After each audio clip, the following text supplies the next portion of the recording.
Boa tarde, investidores e traders. Espero bem que tenham tido um belo fim de semana e que tenham tido uma bela semana de trading.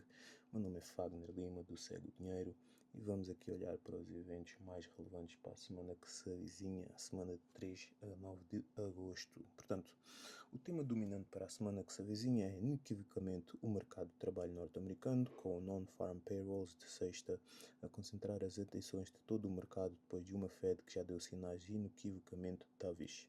A surpresa dovish da reunião do FOMC, combinada com dados do PCE e PIB abaixo do esperado, deixou o dólar estruturalmente frágil, e os NFP surgem agora como árbitro entre uma narrativa de aterragem suave controlada e uma deterioração mais rápida do ciclo americano. Ok? Sim, em primeiro lugar, e em segundo lugar temos aqui, deixem-me só marcar para fazer um bocadinho mais de sentido, certo? Temos em sentido contrário destaque para o dólar neozelandês, que lidera os ganhos no G10 com mais 0,8%, mas onde o posicionamento CFTC merece atenção especial. Os leverage funds encontram-se net short com percentil zero, ou seja, num extremo histórico absoluto, criando condições para um short squeeze violento caso o employment change e a taxa de desemprego da Nova Zelândia na terça-feira superem as expectativas. Ok? Muita atenção aqui ao dólar e ao dólar neozelandês. Ok? Aqui em destaque, o dado mais importante a vigiar esta semana são os NFPs e o Average Hourly Earnings de sexta-feira, dia 7. Um resultado abaixo das expectativas em ambos os indicadores consolidaria a narrativa dovish da Fed, precipitaria novas liquidações de posições longas em dólares e poderia desencadear simultaneamente o short squeeze no dólar neozelandês, que o posicionamento CFTC em extremo histórico já pressagia. Okay?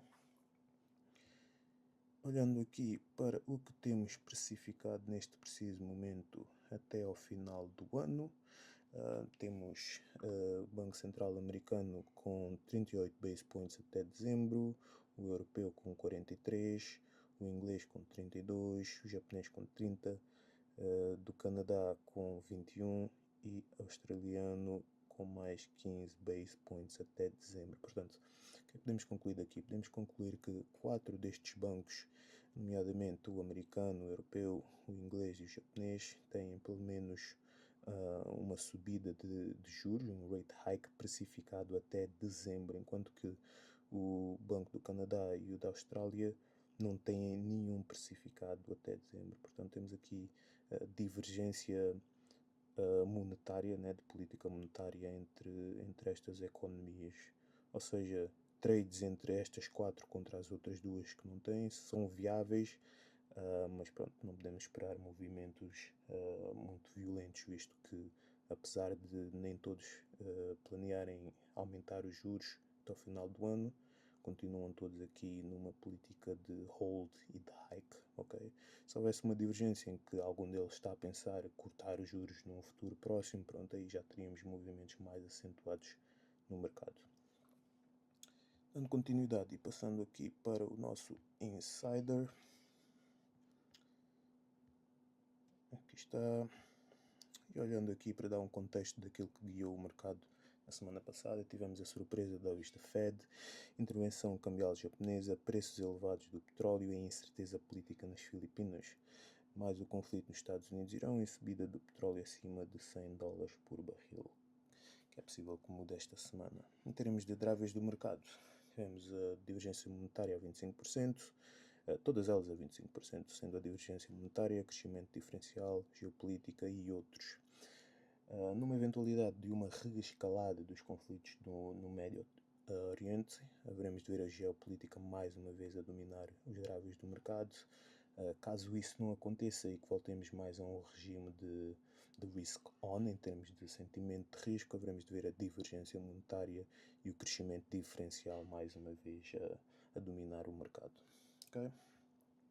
Por moeda, neste preciso momento temos o dólar aqui com mais bearish, ok? Temos 3 desks de research económico, que é o ING, o MUFG e o Scotiabank. Dos 3, 2 dão um outlook mais bearish para o dólar. Portanto, podemos concluir que podemos seguir esta narrativa deles, porque pronto, eles fazem isto diariamente e é a vida deles, ok? Em termos de precificação, há 2 dias atrás tivemos precificado no preço do dólar, neste precisamente, a credibilidade da Fed em xeque, com os mercados questionam a credibilidade da Fed após as declarações de Walsh sobre estabilidade de preços não terem convencido os investidores, com os rendimentos a longo prazo a cair acentuadamente, ok? Em vigiar temos os discursos de Logan e de Schmidt, 2 oficiais da Fed, que vão decorrer esta semana que vem, ou seja, com votos dissidentes a tornarem-se mais frequentes, declarações individuais de membros do FOMC fora das reuniões serão acompanhadas de perto para avaliar as intenções de voto na próxima reunião, ou seja, isto vai tornar-se cada vez mais comum, porque uma vez que o Walsh não quer dar forward guidance, ou seja, não quer dar uma sensação definitiva de direção aos investidores, pronto, os investidores têm de olhar para oficiais individuais para conseguirem ter mais tacto, certo? Sobre o que é a Fed está a pensar fazer no futuro. E é isso que se passa neste precisamente no dólar. Pronto, temos o euro um bocadinho mais bullish, com o ING e o Scotiabank, os dois de certa forma a concordarem que esse é o outlook futuro para o euro. Em termos de precificação, tivemos o repricing hawkish antes do Banco Central Europeu, isto muito influenciado pela fraqueza do dólar neste preciso momento, e a vigiar vamos ter o IPC da zona euro a sair. Não, peço desculpa, já saiu este. Ou seja, os dados de inflação publicados hoje com consensos entre 2,9 headline para o qual podem reforçar, foi o que saiu a semana passada e como vimos saíram acima do esperado e como tínhamos aqui previsto que seria algo hawkish, acabou por acontecer e vimos um repricing hawkish do euro em relação a outras moedas logo a seguir a estes dados terem saído, ok? A Libra, estamos aqui em um regime mais neutro, o Yen também neutro, dólar australiano bullish, Canadá, dólar canadiano bullish, dólar neozelandês bullish e o franco suíço como neutro, ok? Em termos de alvos institucionais, não temos nenhuma atualização nova, as últimas foram mesmo no dia 30, em que temos projeções para o euro-libra e o euro-dólar, com euro-libra novo alvo de 0,86, euro-dólar novo alvo de 1,17. Pessoal, isto não é calculado por nós, isto é dito por estas desks, né? Estas desks e estes bancos que fazem a sua research e publicam estes dados para nós. Nós simplesmente agarramos nesses dados, agregamos todos e centralizamos aqui no Segue o Dinheiro para vocês terem um sítio central onde podem simplesmente viver o que é que estes bancos e estas desks estão a dizer sobre o mercado, ok? E uma vez que eles fazem isto é o trabalho deles, né? Eles são profissionais nisto, se calhar o que eles dizem tem algum peso realmente sobre o que poderá acontecer no mercado ou não, ok? Passemos então aqui à voz do governador. Veremos se houve aqui alguma declaração entretanto. Tivemos sim aqui por parte de Kevin Walsh, ou seja, o presidente da Fed manteve ambiguidade sobre a função da reação do Banco Central, sem clarificar as condições necessárias para apertar efetivamente a política monetária, apesar da retórica de estabilidade de preços. Ok?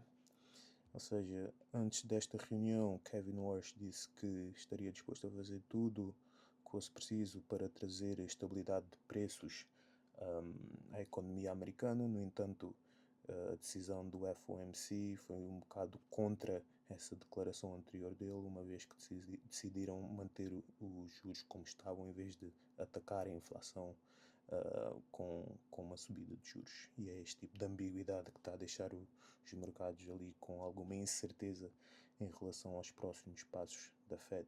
Ok? Christine Lagarde. Não.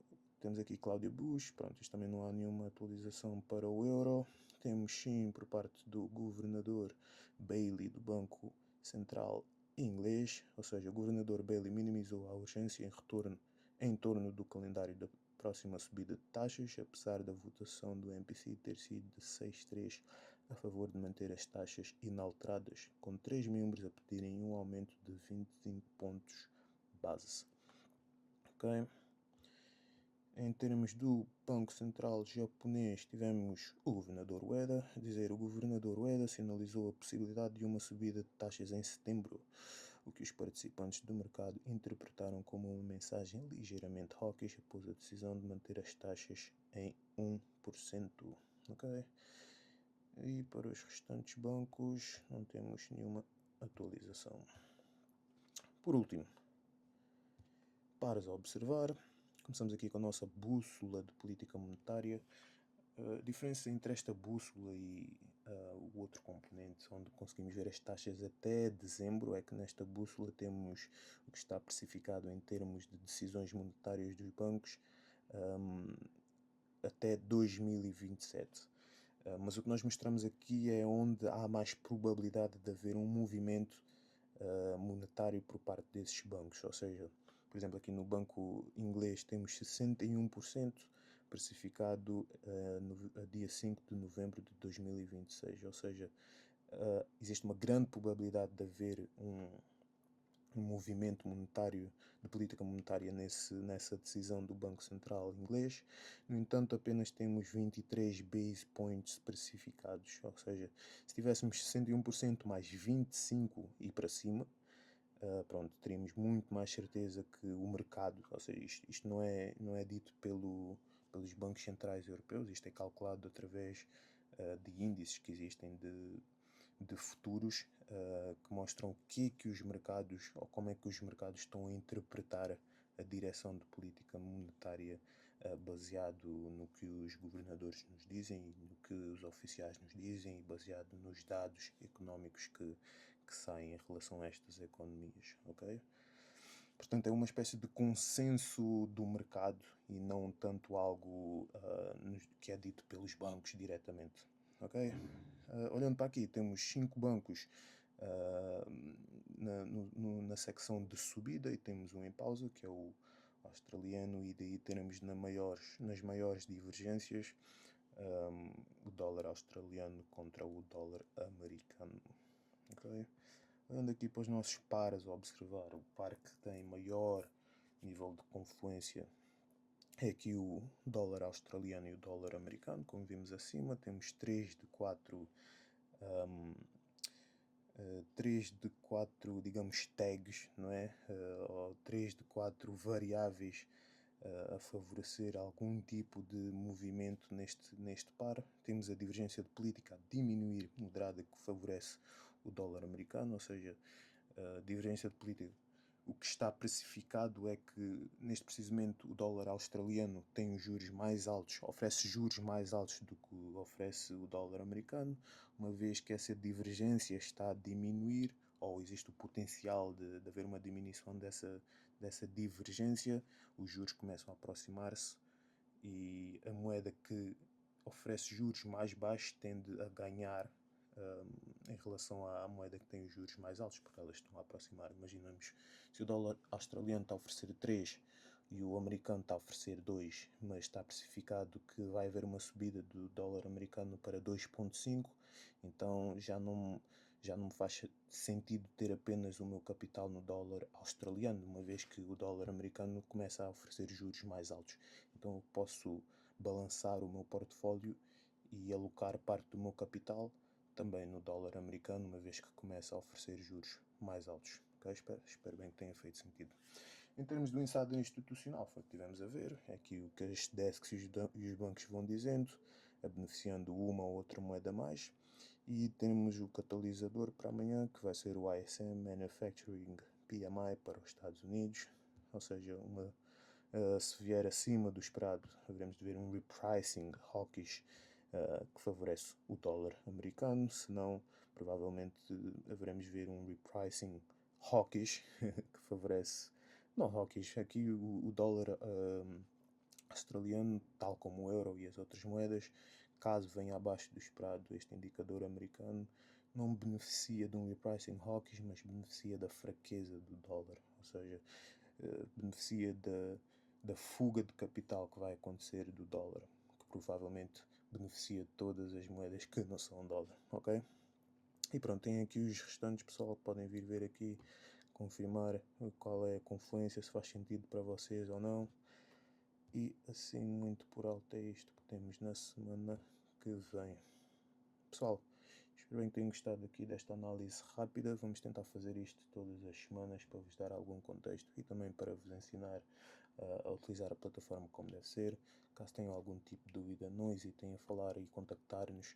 Estamos sempre disponíveis para falar com vocês. Epá, não se esqueçam do nosso programa fundador.